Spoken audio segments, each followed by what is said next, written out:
Thank you, Mr. Speaker. I yield myself such time as I may consume. The gentleman's recognized. Mr. Speaker, I rise today in support of H.R. 6169, the pathway to job creation through a simpler, fairer tax code. Yesterday, House Republicans, joined by 19 House Democrats, voted to extend current tax policies through the end of next year. That was an important, responsible step to provide Congress the time to enact and pass comprehensive tax reform without risking further damage to a fragile economy. The failure to stop the tax hike that's looming at the end of the year could push us over a jobs cliff.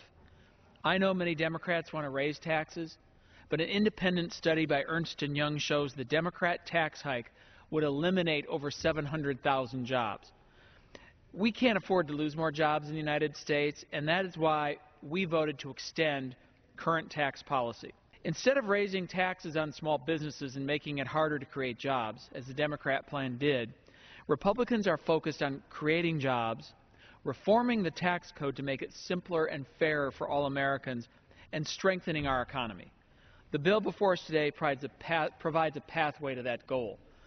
This bill forces Congress to do its job, something I think all Americans will support. It provides a specific timeline for the House and Senate to act next year on comprehensive tax reform. It also ensures an open process. A bill is introduced, and then the appropriate committees may amend it. Democrats and Republicans alike will have an opportunity to debate and offer changes. And this bill tells the American people exactly where we want the debate to start.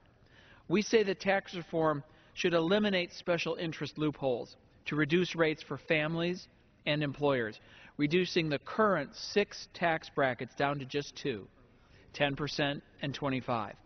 Help America be competitive in the global economy by setting a corporate rate of 25% and updating a 50-year-old international tax code to a modern and more competitive territorial system, and get rid of the alternative minimum tax.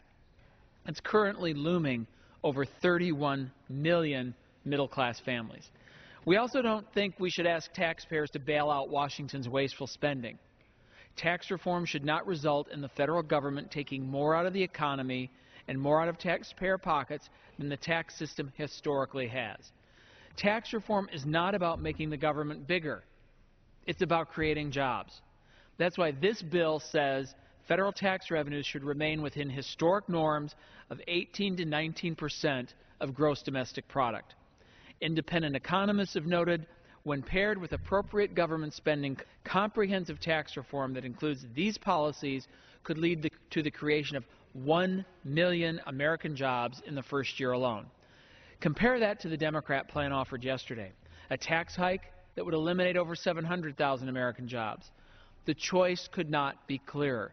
Do we want, and does America need, Democrat tax hikes that destroy jobs, or do we want, and does America need, Republican-backed tax reform that creates a simpler, fairer code and 1 million jobs in the first year alone? Today, my colleagues on the other side of the aisle have one more opportunity to stand with families and job creators by joining House Republicans to demonstrate their commitment to passing and enacting comprehensive tax reform next year.